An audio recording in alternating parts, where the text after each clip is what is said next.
The historical research leads to a short tale in lithograph from the 17th century called The Mowing Devil.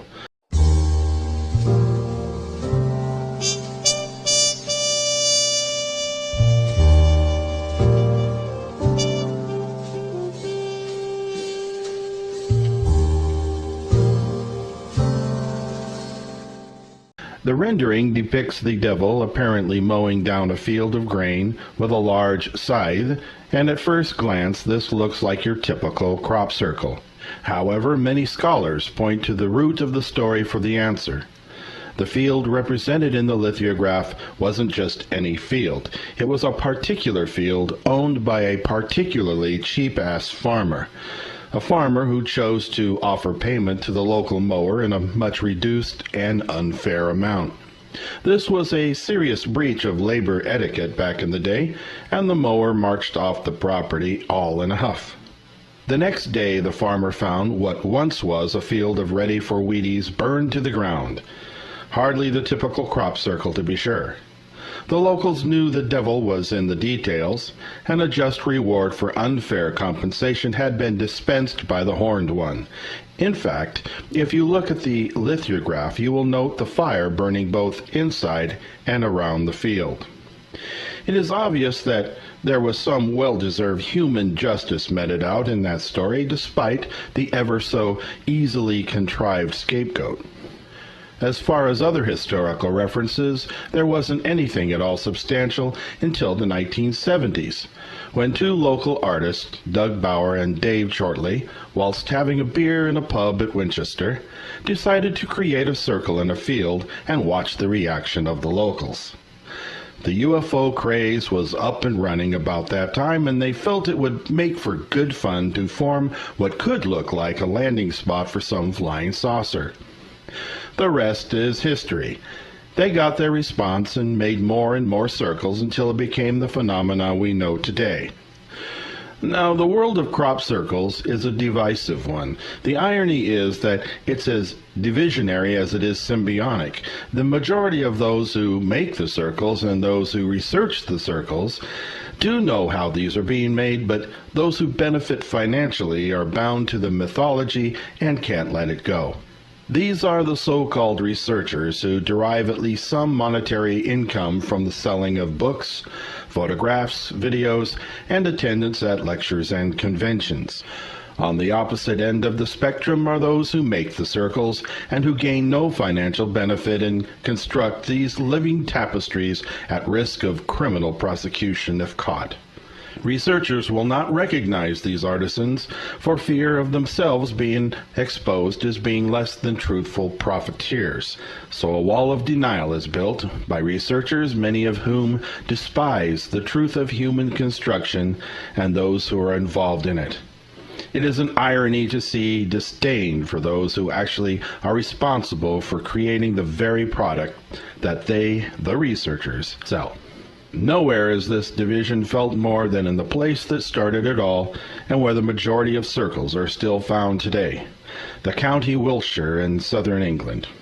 Wiltshire is a place steeped in mystery and magic, of ancient tales and ancient tribes, of country charm, friendly folk, and, as it turns out, massive amounts of farmland.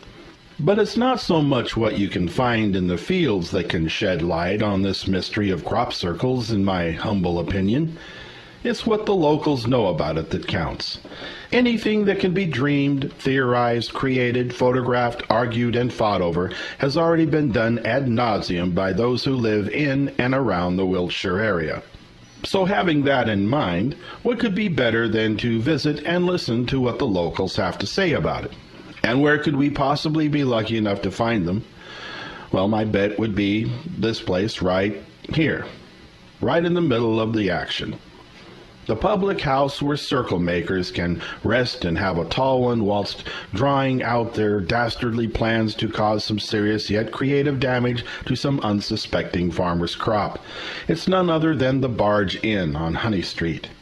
Let's stop in and hear what one local has to say.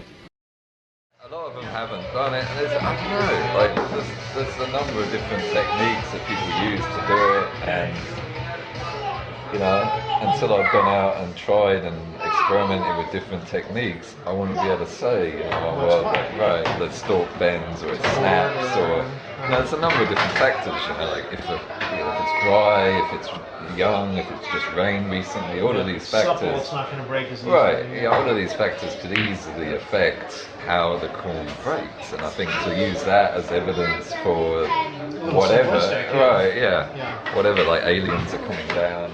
Right, okay, so what? Aliens have come all the way from however far away, however many million light years, and the only way they can think to communicate with us is by... Something that we can't only see from the sky. Which coincidentally happened to happen in like a 10-mile radius of the barge in, which is the crop circle center of the universe, you know. That's kind of funny about that. Something doesn't quite sit right with me with that. Yeah, and that's so they generally appear on weekends. All these coincidences, which are like Team Satan, you heard of them? I've heard of them, yeah. Right, the one, the bottom right there, that's definitely one of theirs. Oh. But right, I know the guy who does it, so it's like one of the best makers in England at the moment.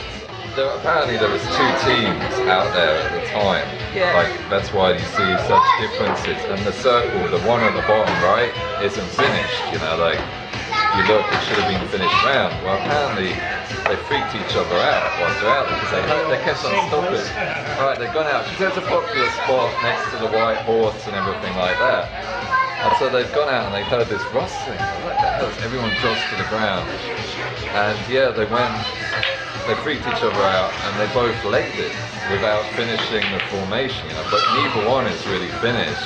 And yeah, apparently there was another person who was out looking for the hoaxes that night, and he went in and he found like a tape measure, t-shirts and things like that right in the center of the formation. That's pretty much all I know.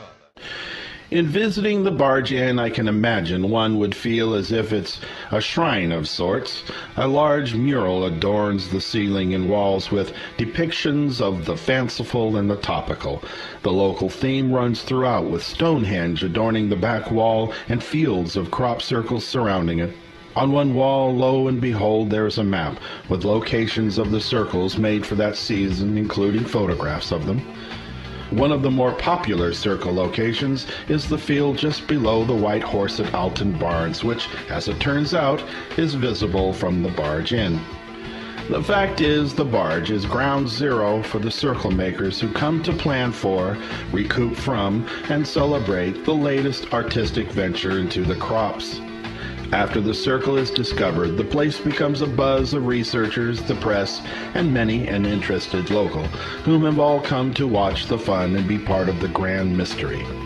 The interesting thing is how those on the outside of the situation fail to see the value in these ventures on the part of the artisans, or the why for what they do, and it would be very easy for me just to point to the fields and quip with some because it's their kind of thing, but I won't. The fact is that they do it because of the art, they do it because of the challenge, and they do it for the reward. If you think about it, what could be more rewarding to any artist than to create a massive piece of work in a matter of hours and have such great response in such a short period of time than a crop circle? Professional photographers fly overhead for just that right view. Those who seek inner harmony come to lay inside the circle to feel the energy. Researchers come with their gadgets and notebooks to record their official findings, and once back at the barge, they discuss, debate, and laugh about this latest monument to the mystery. For those who continue to ask what the meaning is or the message of the crop circles, I submit that perhaps the ultimate message is to the experience. It's a call to come and share in the event and to share with each other something out of the ordinary. After all, isn't that what art is all about?